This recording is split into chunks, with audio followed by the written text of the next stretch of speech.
All right, so we're going to go over these two. One addition, one subtraction. First of all, we have to find the common denominator.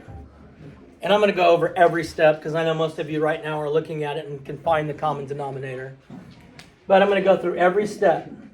To find the common denominator, I take my two denominators, which are 7 and 4, and I'm just going to start listing the multiples until I find one multiple that appeared in both of them. 7, 14, let's see, 8, 21, and 12, 16, 18, no, not 16, 18, 16, 20, 24.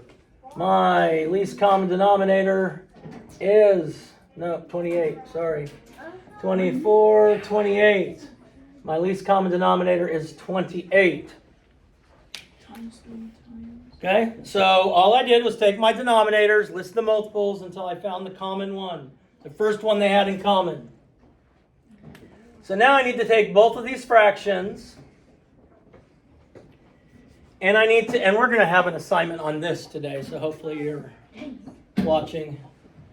Once I've found my common denominator, I need to change both of these fractions so that they're over that common denominator, but not change the value. So I have to ask myself, Hagen, what did I multiply by 7 to get 28? 1, 2, 3, 4. So I multiply both the numerator and denominator by 4. Otherwise, I'm going to change the value. And so I have 8 28ths. Jay, what did I multiply by 4 to get 28? 4 times what is 28, Jay? 4 times, it's right there on 7. 7. If I multiply my denominator by 7, I must also multiply my numerator by 7. And so then I have 7 28ths. Always go back and look at your sign. 8 28ths plus 7 28ths is 15 28ths. I need to make sure I can't simplify that to put it into fewer pieces. So what I do is I list my factors of 15 and my factors of 28 and see if they have anything in common other than 1. 15 has 1 and 15, 3 times 5, 1 and 28, 2 times 14, 2 times 14, 4 times 7. So what do they have in common? They just have a 1 in common. If they don't have anything other than 1 in common, yes ma'am.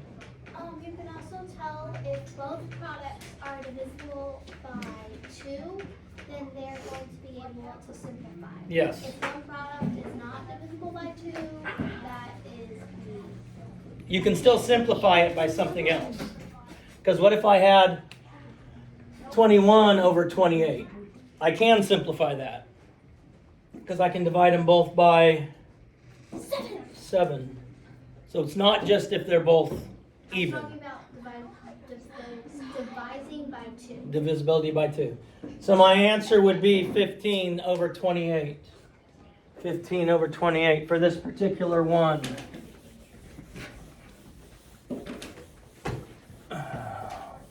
My second one, I have 4 6. Subtract 4 8. So I'm going to find my common denominator by listing the multiples of 6 and 8.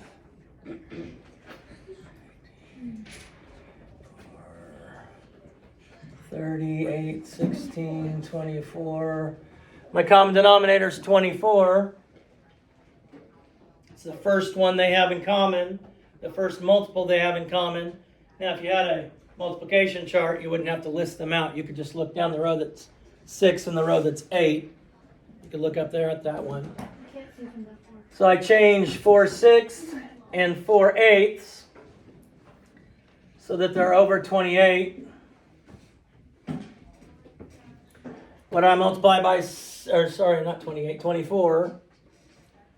What did I multiply by 6 to get 24? 6 times 4. Jessica, what's the numerator? The numerator is 16. Good. Jessica, what did I multiply 8 to get 24? 3, Jessica, what's the numerator? 12. Make sure we look at the sign. Oh wait, no. Yeah. Okay. Jessica, 16 24. Subtract 12 24s. 424. 4 24s. Now, my friend over here said that I can simplify this. Yes, ma'am. It's also known as 1/6. If I can divide these both by 4, I get 1/6 as my answer. 1/6 as my answer.